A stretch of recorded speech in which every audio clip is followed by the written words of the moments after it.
Hello, friends, and welcome back to Stories About Entitled People. Today we have a brand new set of great stories for you to enjoy. Subscribe to our channel if you're new here, and don't forget to turn on notifications so you don't miss a new video every single day. Sit comfortably. Here we go. Harass me and mine? Go to jail.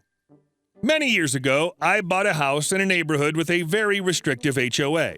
However, the property I bought pre-existed the HOA and was not included in the HOA or restricted in any way. One of my neighbors seemed to take great offense at the fact that I was not a part of the HOA and did not have to abide by the overly restrictive rules. From the time that I moved into the house, he started giving me grief. First, it was HOA notices that I was under no obligation to follow. When that failed, he began to harass me at every opportunity. For months on end, this guy would call in noise complaints anytime I had guests over. No party, just guests. He also habitually called in code complaints and generally harassed me and my family in many other ways. For months, he made my life hell. Finally, one night, while friends were visiting, we got a knock at the door. It was a police officer responding to another noise complaint. WTF, we were just sitting around playing cards. This was the last straw. I decided to get him back. I formulated a plan. First, you must understand that this was about 30 years ago. There were no cell phones in general use, and the average citizen did not have access to the easy communications that we enjoy today, or my plan would have never worked. I've been into radio my whole life, so my car and house were well equipped with two-way radios. Next, it was fortuitous that my house was in a development that had one road in and one road out. There was a convenience store on the corner that always had plenty of cars in the lot for me to blend in with. We put our plan into action on a Friday night. We established an alibi with a close friend in town who would swear that we were at his house playing cards all night. Next, I opened the windows and placed my speakers for my sound system up in the windows facing my neighbor's house. We then cleared a hiding place in a closet with a clear view of the driveway. I then got in my car and drove to the store parking lot, found a spot that gave me a clear view of all cars entering or leaving the development. Once we established that communications were good, it was D hour.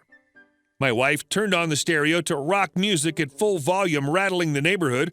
Also, every light in the house went on. The music was so loud I could hear it at the store over half a mile away. We waited. Sure enough, in about 30 minutes, a police car turned into the development. I radioed my wife. Working together, she and her sister quickly turned off the stereo, pulled the speakers from, and closed the windows, turned off the lights, and then quickly hid in the closet. The police arrived, pulled in the driveway, and found an apparently empty and dark house. Windows closed, doors locked, curtains open, lights off, driveway empty. My wife and her sister sat silently in the closet while the officers knocked on doors, shined flashlights in windows, and walked completely around the house. Eventually, they decided the house was empty and left. I watched them exit the development and head back towards town. We waited about 30 minutes and repeated the procedure. Windows open, speakers up, stereo on full blast, lights on. About 15 minutes passed before the police returned. Radioed my wife, windows closed, speakers down, lights off. Once again, the police went to my house. They tried every door, spent more time looking in the windows. They even sat in the car out front for about 20 minutes before leaving. About 15 minutes after they disappeared towards town, we repeated the whole procedure once again. This time it was less than 5 minutes before the police returned. This time they had their blue lights on. Oh, crap. The police pulled into my empty driveway, but immediately backed out and went to my jerk neighbor's house. They were there for more than 30 minutes. My wife couldn't hear everything that was said, but there was shouting and cursing. Eventually, the police left, my wife radioed me, and I returned home. 2 days later, my neighbor's name appeared in the local newspaper as having been charged with misuse of police resources, filing a false report or something like that. I don't remember the exact charges. Hey, it's been 3 decades ago. But after that night, I never received another complaint, visit from the city, or police as the result of him. And the other harassment stopped. It's pretty risky stuff. Brilliant. And our next story. Workplace harassment, more like your downfall. My dad has worked at an architectural firm for about 20 years and has never had a problem with anyone. He's the company's dream employee, so much so that when he said he was leaving to another company, They offered him double his pay, which started off as a lot, to stay with them. He, of course, accepted. Recently, the company has driven to become more international, hiring many people from Iraq and Iran, Persia, and India, to the point where only 1 in 10 employees were white. All these people were women. For my dad, this was no problem at all. Until one employee was hired. We will call her Miss K. Miss K was hired as sort of a manager, HR person, managing the office and helping increase employee productivity and help them get along. The chain of command at my dad's office is complicated, but essentially he had authority over everyone in the office except Miss K. His company has many international offices, and he's the boss of one of them. They got along fine for a few months, staying separate, working on their own things, until the incident. Now my dad is married with me as his child. He's Christian and would never imagine being with another woman. He makes this abundantly clear at his office, and everyone knows this. But one day, my dad was trying to be nice to everyone, and he gave Miss K a pat on the back and says, "Good job today, Miss K." Not a rub, not anything inappropriate for the workspace, or with any hidden meaning behind it. He walks away thinking everything is fine and he's done a good deed. Later in the day, he gets called into his boss's office. He thinks he's about to be congratulated or even given a promotion, as he's just completed a $36 billion project with the military that has been in the works for over a decade. But no, his boss tells him that he's been put on probation for serious physical sexual misconduct. Not sure if this is the exact term, sorry. He's astounded. He's so shocked he doesn't even realize that what he did was wrong. What he does realize is that Miss K wants his job. His boss tells him that this could be a firing offense if it happens again, and my dad, being the reasonable employee he is, agrees and says it will never happen again. However, as punishment, he has to go to sexual misconduct rehab. My dad does not believe in revenge because he says it becomes a war in which your neighbor can always be worse than you. He believes in justice, which he constantly tells me. Now comes the good part. My dad has worked at the company for 20 years, aka he has connections with the higher-ups, aka the founder and CEO of the company, who he goes out to lunch with once a week. On his weekly lunch, my dad explains the situation, and the CEO says he can't do anything without proof. So guess what my dad does? He gets proof. While my dad's on probation, he has to spend half his day at the office and the other half at a rehab center.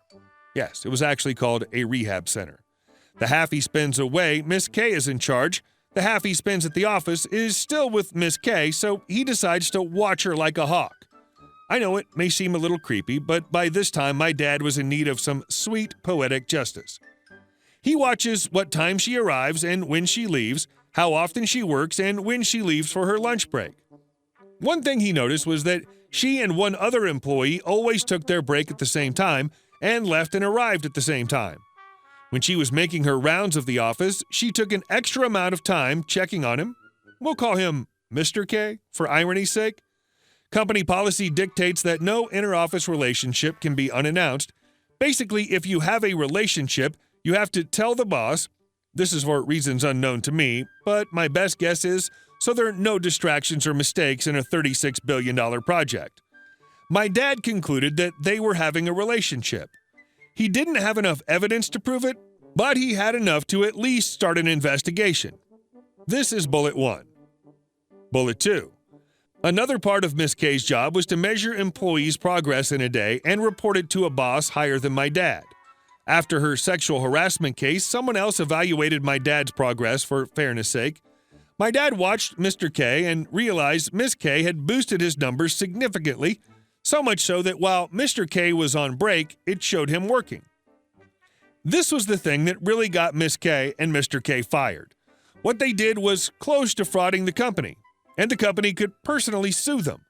My dad presented the evidence to the CEO and got the sweet satisfaction of the CEO saying the proof was enough to get them fired and more. My dad never intended to harm or mar Mr. K's career, but when you commit fraud with someone, you kind of deserve it.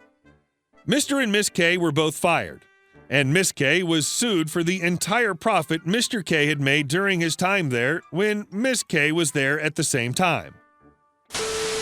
And our last story. Take meds that I've repeatedly told you I'm allergic to? Okay, have fun with the fallout. So, some background. I'm moderately allergic to all anti-inflammatory meds, which sucks butt but isn't super rare. What is my reaction, which I've never seen as a reaction before or since. All of my joints lock up, and I'm completely unable to move. It's not fun, and people tend not to believe me when I tell them about it. A few years ago, I worked at the Big Brown Package Place, which I had absolutely no business doing, seeing as how I'm seriously tiny, but I needed the money. And as expected, I got hurt. I dislocated my shoulder twice. The second dislocation was so violent that it completely destroyed the ligaments in my shoulder, and I had to have them replaced. This led me to the pain management/rehab clinic. The guy in charge of me, honestly don't remember what he was, but was definitely not a doctor, wanted to put me on a course of seriously heavy steroids to try to reduce the swelling, and thus the pain. I told yet again, we'd already had this conversation at least 3 other times by this point, that it wasn't an option for me. He kept at me about it, i.e., maybe you won't react like that with this brand, blah, blah, blah. And something in me snapped. I told him, fine, I'd do it, but I wanted it in writing, his signature, and a witness signature that he was taking full responsibility for whatever the outcome was. He readily agreed since he didn't think I was telling the truth about the allergy. I have no idea why, because honestly, I would have killed to be able to take them because they would have been the only thing to actually help my recovery. So I took the steroids, and as predicted, complete lockdown. 1 EpiPen and an ambulance ride later, I was fine, but seriously PO'd. I gathered all my records from the ER visit and his written statement and made an appointment with the clinic's big boss. I gave him all the paperwork and told him what happened. He went pale and begged me to give him a chance to fix this.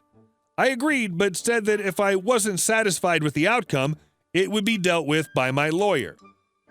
As I came out of the office, I saw the useless guy. He asked me how my shoulder was doing and if the steroids had helped. I couldn't help it. I smirked and said that he'd find out. Long story short, he got fired, then blacklisted in the medical community. I was satisfied and finished out my time with a wonderful pain management therapist. Hey guys, thank you all for watching the video, and I'll see you in the next one.